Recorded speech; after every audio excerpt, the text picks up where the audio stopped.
ଆଜିର ରାଶିଫଳ 27 ମାର୍ଚ୍ଚ ଶୁକ୍ରବାର, ଚୈତ୍ର ମାସ ଶୁକ୍ଳପକ୍ଷ, ତିଥି ନବମୀ ଦିବା 10ଟା 29 ଗତେ ଦଶମୀ, ନକ୍ଷତ୍ର ପୁନର୍ବସୁ ଦିବା 4ଟା 22 ଗତେ ପୁଷ୍ୟା, ଚନ୍ଦ୍ର ମିଥୁନ ଦିବା 10ଟା 53 ଗତେ କର୍କଟ, ଯୁଗ ଅତିଗଣ୍ଡ, କରଣ କୌଳବ। ଆଜିର ସୂର୍ଯ୍ୟୋଦୟ ସମୟ 5ଟା 50, ସୂର୍ଯ୍ୟାସ୍ତ ସମୟ 5ଟା 57।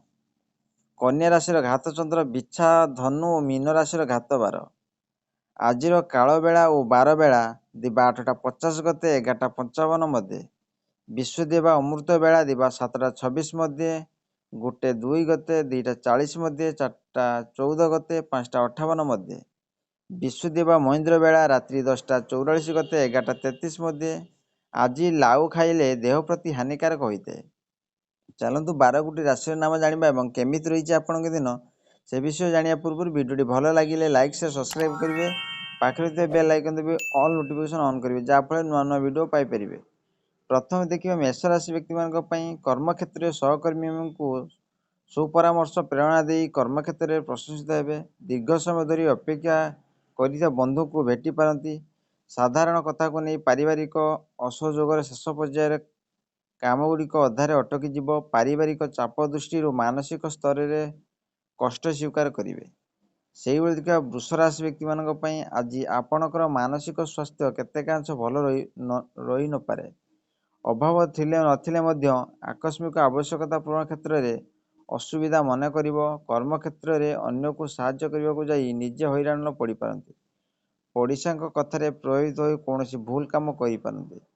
ସେହିଭଳି ଦେଖିବା ମିଥୁନ ରାଶି ବ୍ୟକ୍ତିମାନଙ୍କ ପାଇଁ ବନ୍ଧୁମାନଙ୍କ ସାହାଯ୍ୟରେ ଭାଙ୍ଗି ପଡ଼ିଥିବା ସ୍ୱାସ୍ଥ୍ୟର ଉନ୍ନତି ଘଟିପାରେ। ସହକର୍ମୀଙ୍କ ସହ ଅଫିସରେ ପ୍ରତ୍ୟେକ ଘଟଣାକୁ ସନ୍ଦେହ ଦୃଷ୍ଟିରେ ରଖିବେ।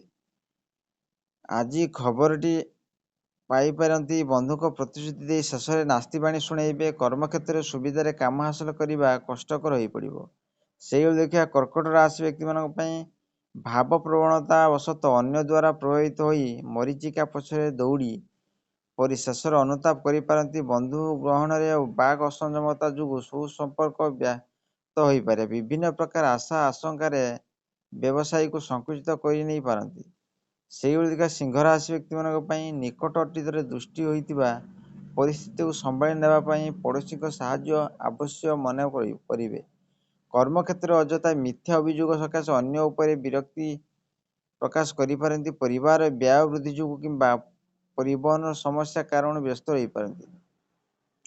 ସେହିଭଳି ଦେଖିବା କନ୍ୟା ରାଶି ବ୍ୟକ୍ତିମାନଙ୍କ ପାଇଁ ପାରିବାରିକ ସ୍ତରରେ ବନ୍ଧୁଙ୍କ ବ୍ୟବହାରରେ ଅସନ୍ତୁଷ୍ଟ ହୋଇ ଆଲୋଚନା କାଳରେ ସ୍ତ୍ରୀଙ୍କ ସହ ମତ ପାର୍ଥକ୍ୟ ଦେଖାଦେଇପାରେ। କର୍ମକ୍ଷେତ୍ରରେ ଶେଷ ସମୟରେ ସୁଯୋଗ ହରାଇବା ଓ ସକାଶେ ବ୍ୟଥିତ ହୋଇପାରନ୍ତି। ଅପରାହ୍ନ ପୁରାତନ ଓ ରୋଗରେ ପୀଡ଼ା ଅନୁଭବ କରିପାରନ୍ତି। ସାହିତ୍ୟ କଳା କ୍ଷେତ୍ରରେ ପ୍ରଶଂସିତ ହେବେ। ସେହିଭଳି ଦେଖିବା ତୁଳା ରାଶି ବ୍ୟକ୍ତିମାନଙ୍କ ପାଇଁ ଆନୁଷ୍ଠାନିକ କାମରେ ସାଂଗଠନିକ କାର୍ଯ୍ୟରେ ନେତୃତ୍ୱ ନେଇ ପ୍ରଶଂସିତ ହେବେ। ସାମାଜିକ ସ୍ତରରେ ସମ୍ମାନ ଲାଭ, ପଦମର୍ଯ୍ୟାଦା ବୃଦ୍ଧି ପାଇବେ। ପ୍ରତ୍ୟେକ କ୍ଷେତ୍ରରେ ଜିଦଖୋର ମନୋଭାବ ତ୍ୟାଗ କଲେ କେତେକାଂଶ ଉପକୃତ ହୋଇପାରନ୍ତି। ପ୍ରତ୍ୟୁଷ ଯାତ୍ରା ସମୟରେ ଯାନ୍ତ୍ରିକ ତ୍ରୁଟି ଯୋଗୁଁ ଯାତ୍ରାରେ ବିଳମ୍ବ ଘଟିପାରେ। ସେହିଭଳି ଦେଖିବା ବିଛା ରାଶି ବ୍ୟକ୍ତିମାନଙ୍କ ପାଇଁ ସାଧାରଣ କଥାକୁ କେନ୍ଦ୍ର କରି ମଧ୍ୟାହ୍ନ ମନରେ ବିରକ୍ତି ଭାବ ସୃଷ୍ଟି ହୋଇପାରେ। ସଭା ସମିତିରେ ଆଲୋଚନା ଦ୍ୱାରା ସମସ୍ୟାର ସରଳ ସମାଧାନ ହୋଇପାରିବ। ପାରିବାରିକ ସମସ୍ୟାର ସରଳ ସମାଧାନ କରିବାର ପଡ଼ୋଶୀଙ୍କ ଅବଦାନ ସ୍ମରଣୀୟ ରହିବ। ଗତକାଲି ଠାରୁ ଭାବୁଥିବା କାମଟିକୁ ଆଜି ହିଁ ଶେଷ କରିପାରିବେ। ସେହିଭଳି ଦେଖିବା ଧନୁ ରାଶି ବ୍ୟକ୍ତିମାନଙ୍କ ପାଇଁ ସାମାନ୍ୟ ଶାରୀରିକ ଅସୁସ୍ଥତି ଅନୁଭବ କରିବା ସହ ପ୍ରିୟଜନଙ୍କ ସହ ସମ୍ପର୍କ ହାନି ଯୋଗୁଁ ଚିନ୍ତିତ ହେବାକୁ ପଡ଼ିବ। ଘରେ ଭୁଲ ବୁଝାମଣା ହେତୁ ସ୍ତ୍ରୀଙ୍କ ସହ ମତ ପାର୍ଥକ୍ୟ ଦେଖାଦେଇପାରେ। ଆଜିର ପ୍ରତ୍ୟୁଷ ଯାତ୍ରାରେ ସଫଳତା ମିଳିବା ବିବାଦୀୟ ପରିସ୍ଥିତିରେ ଘଟଣାରେ ଗୁରୁତ୍ୱ ନ ବୁଝି ଅଯଥା କ୍ରୋଧ ପ୍ରକାଶ କରିପାରନ୍ତି। ସେହିଭଳି ଦେଖିବା ମକର ରାଶି ବ୍ୟକ୍ତିମାନଙ୍କ ପାଇଁ ବନ୍ଧୁଙ୍କ ଆନ୍ତରିକତାର ପରାମର୍ଶକୁ ନିର୍ବିବାଦରେ ଗ୍ରହଣ କରିନେଲେ ବିଭିନ୍ନ ଦିଗରୁ ଉପକୃତ ହୋଇପାରିବେ। କର୍ମକ୍ଷେତ୍ରରେ ଉପରିସ୍ଥିତ ସାହାଯ୍ୟ ଲାଭ କରି ସ୍ଥଗିତ କାମକୁ ପୁରା ଦମରେ କରିବା ପାଇଁ ନିଷ୍ପତ୍ତି ନେଇପାରନ୍ତି। ପ୍ରତ୍ୟେକ କ୍ଷେତ୍ରରେ ନୀରବ ଦ୍ରଷ୍ଟା ଭଳି କାମ କରି ସମସ୍ୟା ସମାଧାନ କରିପାରିବେ।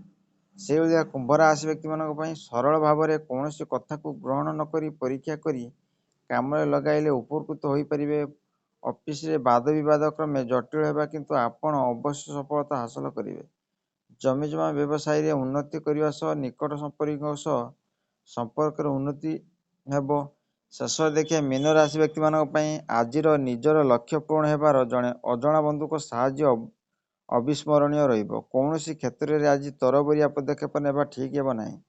ଅସମର୍ଥିତ ଶତ୍ରୁର ଶୁଣା କଥାକୁ ବିଶ୍ୱାସ କଲେ ଅସୁବିଧାର ସମ୍ମୁଖୀନ ହୋଇପାରନ୍ତି। ପାରିବାରିକ ଅଶାନ୍ତି ଦେଖା ଦେଇପାରେ। ଆଶା କରି ଭିଡ଼ିଓଟି ଭଲ ଲାଗିଲେ ଲାଇକ୍, ସେୟାର, ସବସ୍କ୍ରାଇବ୍ କରି ବେଲ୍ ଆଇକନ୍ ଦେବେ।